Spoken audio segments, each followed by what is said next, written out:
Sun Tzu and the Art of War.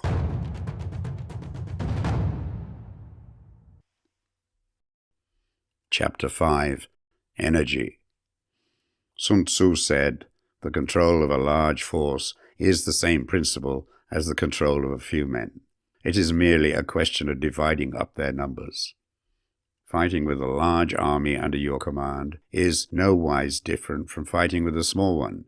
It is merely a question of instituting signs and signals. To ensure that your whole host may withstand the brunt of the enemy's attack and remain unshaken, this is effected by maneuvers direct and indirect. That the impact of your army may be like a grindstone dashed against an egg, this is effected by the science of weak points and strong.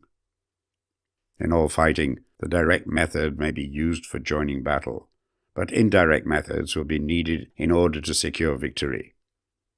Indirect tactics, efficiently applied, are inexhaustible as heaven and earth, unending as the flow of rivers and streams.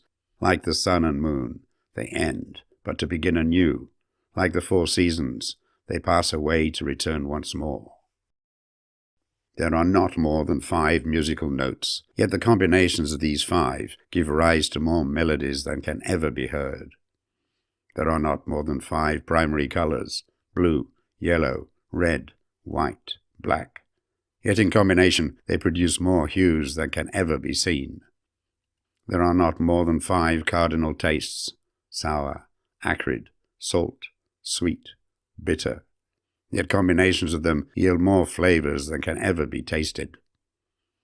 In battles, there are not more than 2 methods of attack, the direct and the indirect. Yet these 2 in combination give rise to an endless series of maneuvers.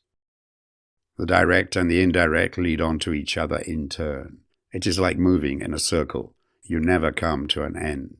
Who can exhaust the possibilities of their combination? The onset of troops is like the rush of a torrent which will even roll stones along in its course. The quality of decision is like the well-timed swoop of a falcon, which enables it to strike and destroy its victim. Therefore the good fighter will be terrible in his onset and prompt in his decision. Energy may be likened to the bending of a crossbow, decision to the releasing of a trigger.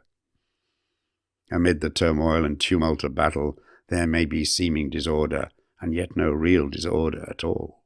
Amid confusion and chaos, your array may be without head or tail, yet it will be proof against defeat. Simulated disorder postulates perfect discipline. Simulated fear postulates courage. Simulated weakness postulates strength.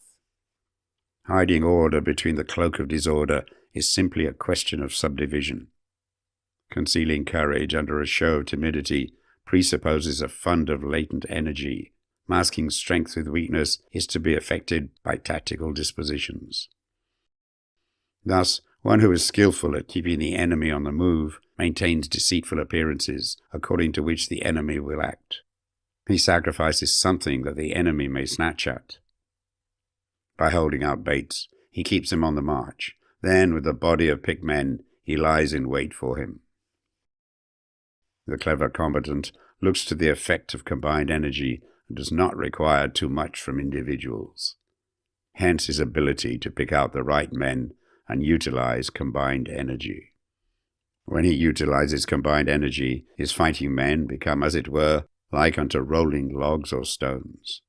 For it is in the nature of a log or a stone to remain motionless on level ground, and to move when on a slope. If four-cornered, to come to a standstill, but if round-shaped, to go rolling down. Thus the energy developed by good fighting men is as the momentum of a round stone rolled down a mountain thousands of feet in height. So much on the subject of energy.